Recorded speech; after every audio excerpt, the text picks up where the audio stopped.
Hello, it's December 30th. Oh my gosh, tomorrow's New Year's Eve.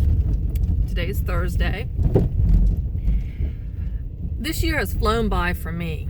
It has been packed full of, having the store, learning a lot, making a lot of mistakes, still making a lot of mistakes.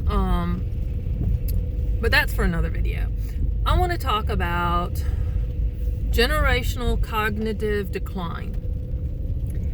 Every generation talks about, oh, this generation's more disrespectful and not as that's a given. We always think that we were better. And maybe there's some truth to it, because we have gotten less and less mannered, less and less polite in subsequent, decades. We just, the way TV shows are portrayed. Just look at TV shows from the 50s and 60s, sitcoms from Father Knows Best to Father is an Idiot. But besides the social, things from media, there is something that I've run across accidentally. And it's very scary. And I've been really encouraging people in my previous video. I talked about taking vitamin D as a immune booster. Just to, everyone knows about vitamin C and echinacea and all this other stuff, but vitamin D is also very vital. But come to find out, when mothers are deficient in vitamin D, their kids aren't as smart. There's a lot of, we've gone to fat-free diets, and a lot of women have prescribed to that and trying to do that, and they just gotten fatter and less healthy. And there's things, do the research, but as each generation is deficient in vitamin D, their kids, I'm not saying they're dumber, but there's a lot of things that they just don't connect. If I do this action, I'll have this consequence. They don't learn consequences. They're not taught consequences. Parents aren't parenting, so that you get this double whammy of kids that are just doing stuff they shouldn't be doing. And then the parents come and bail them out.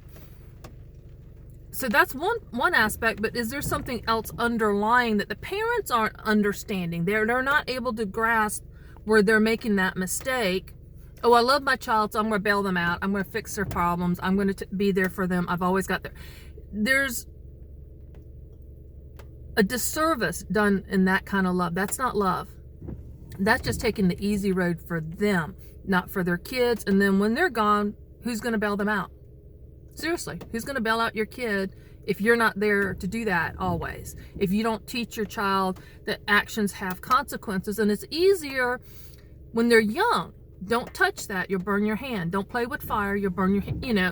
If you don't teach them that early, it's harder for them to grasp that concept later. But what if there is a chemical thing keeping them from grasping it? What if you can't, there's a whole generation or a whole group that can't be taught consequences, that actions have consequences, or even if they realize there's a consequence, they're going to do it anyway because they have no impulse control. Brains that aren't developed properly, I'm learning a lot about, because I'm at that age, brain shrinkage in age. That's part of where dementia and Alzheimer and different things that can be done that would help with not having brain shrinkage, as well as it's not just doing crossword puzzles or mind activity things, but it's also diet. If you're not getting the right fats, your brain can't function properly. If you've got all sorts of other issues, but vitamin D is so much more pivotal. And I am of partly non-Caucasian ancestry. I think Caucasians have a better ability to process vitamin D, and the darker your skin, more pigments that you have, if you're of African descent or of India or Malaysia, or where you typically are born darker and you stay darker without needing, suntan, that it's harder to make vitamin D naturally. And if you don't get it in your diet, which is not, you're not going to find D in very many foods. Do your own research. Don't take my word for it. I always, and if you find correlating or contrary information, please. I like to know it. I like to, the research I've found, and there's some vitamin D experts linking D deficiency, vitamin D3 deficiency, and I'm hearing more and more about this failure to thrive thing with human children, not just animals, but with human children that their parents are feeding them, the parents are loving, they're coming from good homes, but they're not putting on weight and they're not developing. They're behind the where they should be developmentally, physically and mentally, and they can't figure it out. So they slap this label, failure to thrive. Look that up. There may be a connection with D deficiency and that condition. So it's just something I just noticed, and I just wanted to get that off my chest before the end of this year, because I think it's very important. I'm seeing a lot of things, and I think with this lockdown in the past we've had 2 years of this, that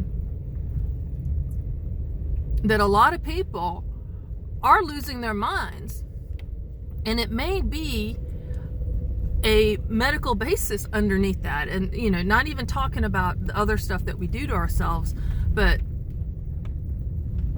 and of course I'm taking a much higher than recommended dosage of vitamin D3 for myself during the flu season. So tell me what you think. Be a blessing and be blessed.